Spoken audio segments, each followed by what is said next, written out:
let's go back in time. When I was on live stream with DJ AKADEMIKS, we're on live stream, we start talking about TAKASHI 6IX9ine, all of a sudden he FaceTimes TAKASHI 6IX9ine, and, you know, we're going to tell him, like, this was the plan, was to tell TAKASHI 6IX9ine, yo, you're on stream. Just because you never know when you hit up one of your friends, who knows what they got going on. Maybe they got a girlfriend and they're going to talk about some other girl. Maybe they're going to talk about who shot so-and-so. That's not smart. Don't talk about that on the phone. But, you know, you never know what somebody's going to talk about. So it's only right that you warn them when you hit them up and you're live, hey, I'm live. You got to tell them you're live, because otherwise, you know, if they say something out of pocket, you're going to look like a dickhead because you didn't properly warn them that you were on live. So as soon as we call TAKASHI 6IX9ine, AKADEMIKS, you know, he's saying right away, he's saying, yo, we on live. Before AKADEMIKS can even tell him that we're on live, what's TAKASHI say? He goes, yo, you got to hear this new reference track I got. So, and you can look this up. Sorry, I was reading my text. People got stop texting me. So I was watching. So there's even a clip. Like if you go on YouTube and you search DJ AKADEMIKS, ADAM22, TAKASHI 6IX9ine, whatever, there's like a 5-minute clip that somebody pulled of TAKASHI saying that. Now, I'm gonna be totally honest.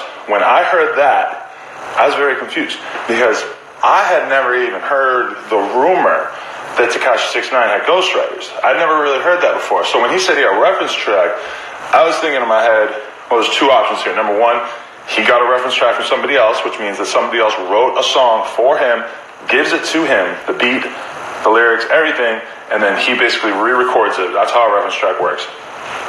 But I was also thinking, TAKASHI 6IX9ine is very popular right now. Maybe he was doing a reference track for somebody else. That happens a lot too. Maybe, you know, I don't know who he could potentially be ghostwriting for, but, you know, it could happen. So I thought that was very interesting, but I didn't, you know, make a judgment about it exactly. But, you know, people did rip that clip and put it online and stuff. So then earlier, I was listening to, there's a 3.5-hour live stream.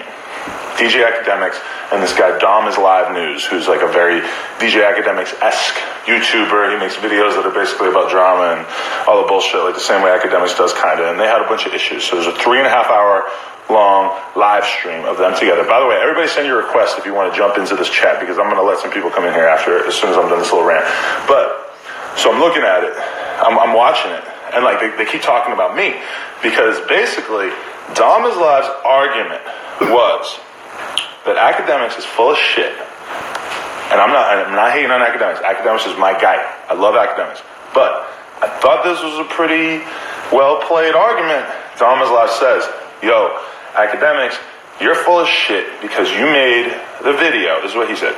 DOMISLIVE said, you made a video about Bad Baby and TAKASHI 6IX9ine beefing. And you mentioned that Bad Baby has ghostwriters, which we all know that.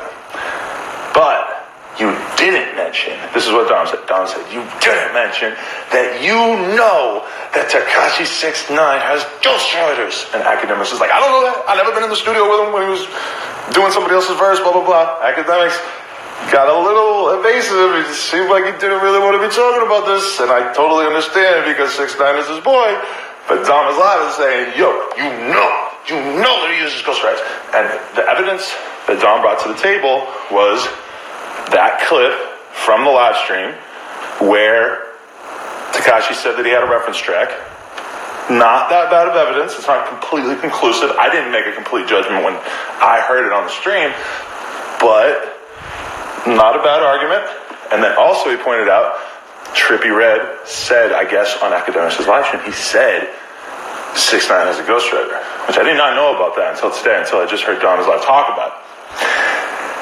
So I'm like, that's not a bad point. Like, he kind of cornered AKADEMIKS into like he basically just keeps repeating those points to the point where AKADEMIKS basically has to acknowledge that he knows the 6IX9ine. Like, he does acknowledge it. He says, like, yes, I know he uses writers. And you got to admit that DOMISLIVE has a point right there, because AKADEMIKS goes pretty hard on people that get exposed as having ghostwriters. Let's think about Drake. He used that shit like crazy, you know, made a whole bunch of videos about, you know, Drake having ghostwriters and everything. Hold on, got to do this.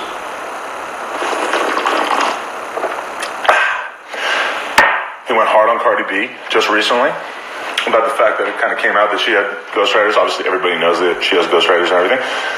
But he hasn't made any videos about Takashi saying that Takashi has ghostwriters, even though, and Akademiks literally hung up the phone so that Takashi wouldn't keep talking when we were on our stream, and he called.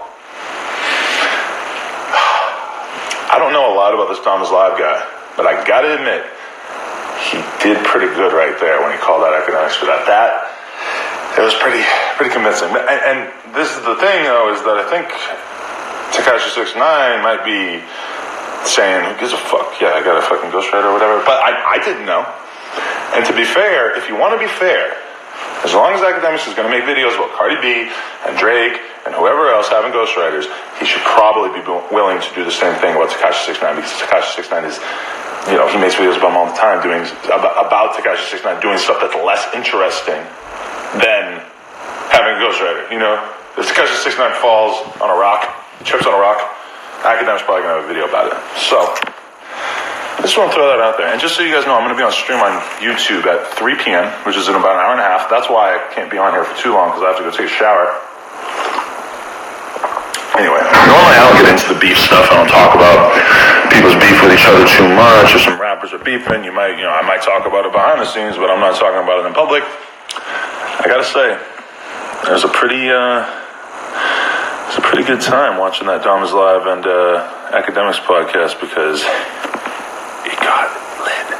Anyway, I also just want to say, I had so many people pissed off at me because I did that interview with Lil Vicky. And all I have to say is that, you guys don't know the contents of that podcast. Like, I interviewed her, I talked to her.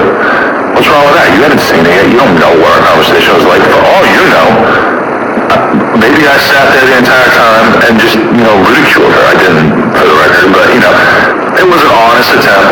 And that's what I think is good about podcasting. Honest attempt for me to have an in-depth, long conversation with somebody and try to find out